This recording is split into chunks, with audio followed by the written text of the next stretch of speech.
In Call of Duty Zombies, there's a ton of rare occurrences, meaning there's a lot of things that happen to players that they probably don't see every day. So today we'll be looking at the most rare occurrences that can happen in Call of Duty Zombies and rank how likely each one is. This is Call of Duty Zombies' Rarest Occurrences. As we see here, this fellow group of Zombies players are having a great time playing, but we notice that none of them have the ray gun yet. What are the odds for all these players to walk over to the mystery box and get ray guns on their first spin? Well, since in this specific scenario there's 28 weapons in the box and each one has an equal chance to be pulled, if we take the percent chance to get one ray gun and multiply it by the amount of ray guns we want, that gives us a 1 in 615,000 chance for everyone in our lobby to get a ray gun first try. Just about dang near impossible, except we have gods in this lobby, so they pull it off with ease. But even though 1 in 615,000 sounds like pretty high odds, we are just getting started. Max ammos in itself are pretty rare in zombies, especially in high rounds, so that's why if you see this, you just experienced one of the most rare things in the game. But how rare would it be if you got those two max ammos, but on back-to-back kills? Spoiler alert, it's pretty rare, because in order for that to happen, a bunch of things in your game need to line up perfectly. Like, since power-ups in zombies work on a cycle, the last drop of the current cycle would have to be a max ammo, and then the next kill would start the next drop cycle, but it would have to start with a max ammo. And if you do all that math to find the chances, it comes out to happening about once in 62,500 zombie kills. And just to put that in perspective, the average kills for a zombies game is 316. So that would take you on average 200 games of zombies to see. Ray guns and max ammos aren't the only rare occurrences in zombies though. This ray gun power-up is another. The way a player gets this is from the random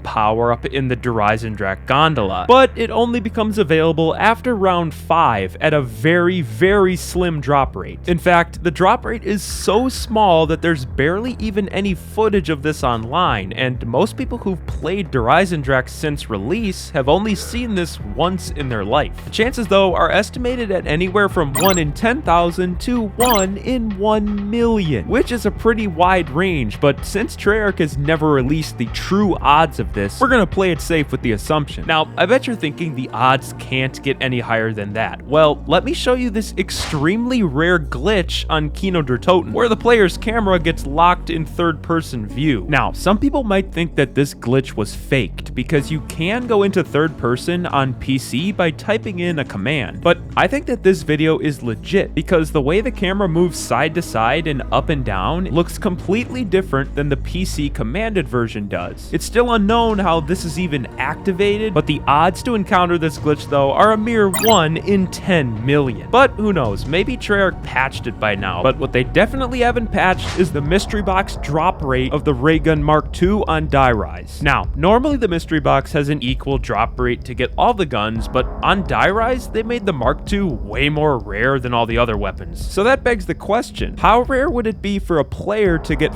4 Mark IIs in a row on Die Rise? Now, this obviously assumes that when the player would get a Mark II, on their next spin, they would trade it in because they can't get another Mark II when they already have one. But according to all that logic, if anyone wanted to get 4 Mark IIs in a row, the odds are 1 in 100 million, which just sounds otherworldly. But now, this is the point of the video where the odds start to get really crazy, and what better place to start than one of the most luck-based things in zombies, speedrunning. During a speedrun, so many things need to go the player's way, and one thing in particular is getting the perfect gobblegum order, which can sometimes be the difference between a world record and a bust. So how likely is it for every player in a 4-player speedrun to get their perfect gobblegum order? Well, since the first gobblegum is a 1 in 5 chance, and there's 4 players in the game, and then accounting for all the other math for the other 4 spins, it comes out to a 1 in 216 million chance of that happening, which is pretty brutal for all the speedrunners out there, but surprisingly not as brutal as the Wonderfizz machine can be, and specifically when spinning for Widow's Wine. That's right, the most overpowered perk ever released in zombies has a super low drop chance, but because of this, what would be the likelihood of an entire team walking over to the Wonderfizz and rolling Widow's Wine all on their first spins? Now, in order to find that out, we need to understand exactly how the Wonderfizz machine works so there's no confusion. So, in the Wonderfizz code, there's common perks perks and rare perks. The common perks are Deadshot, Mule Kick, Electric Cherry, and Double Tap. Rare perks are Quick Revive, Speed Cola, Stamina Up, Juggernog, and Widow's Wine. When anyone spins the Wonder Fizz, there's a 97% chance that they'll get the common tier, and only a 3% chance they get the rare tier. After the machine decides what tier the player got, there's an equal chance to get any of the perks in that tier. So for example, in order to get Widows, you would need to hit the 3% chance rare tier, and then a 1 out of 5 chance to get Widow's Wine. So if we math all of that out, it comes out to a 1 in 800 million chance that an entire team would get Widow's Wine on their first hit, which sounds like insanely high odds, but trust me, we can push this even further with this perk power-up on the Giant. How it spawns in is just like all the other power-ups in the Giant, where a player teleports to the middle, and then after a few seconds, a random power-up is given. But instead this time, it would be a perk bottle. It could contain any perk in the map that the player didn't already have, and it used to be much more common years ago, but for some reason, Treyarch decided to crank up the odds so much that now it's basically out of the game. The odds are estimated to be 1 in 1 trillion just to see this perk power up today. Yeah, so these occurrences I've talked about so far are very, very rare, but before we get into the final rarest occurrence in Zombies, here's some things you actually have a decent chance at finding in your Zombies games. When playing the Moon Easter egg, a lot of people complain about how rare it is to get the QEDs, Gersh device, and Zap gun out of the box, but it's only a 4.34% chance on each mystery box spin. Sometimes it feels like it's impossible to get a wonder weapon out of the box, but assuming 22 weapons are in the box, the actual odds are a 4.5% chance to get a wonder weapon. Getting good teammates in public matches is something a lot of you told me was super rare, but in my experience, getting good teammates is around a 50% chance. But now, for the most rare occurrence in all of Call of Duty Zombies, it is of course getting 2 ray guns at the same time. Most players probably didn't even know this was possible, but this actually is real. The video is by The Relaxing End, and the way he did it was by initially being in a co-op game and having a pack-a-punch ray gun. But now here's where you need to follow along closely. Once he has the first ray gun, he goes over to the box to spin it. Then he would immediately down himself while the box is spinning. This causes the game to think that there's no ray guns in the lobby. And now when he's on the ground, the second ray gun shows up in the box, his buddy revives him, he switches guns and picks it up, and now he has 2 ray guns at the same time. Though there's no way to calculate the actual odds of this happening, it's definitely one of the rarest occurrences in Zombies. And that's that. Oh, wait, there's actually one more. The last rare occurrence is the chances of Treyarch actually putting effort into the newer Zombies games.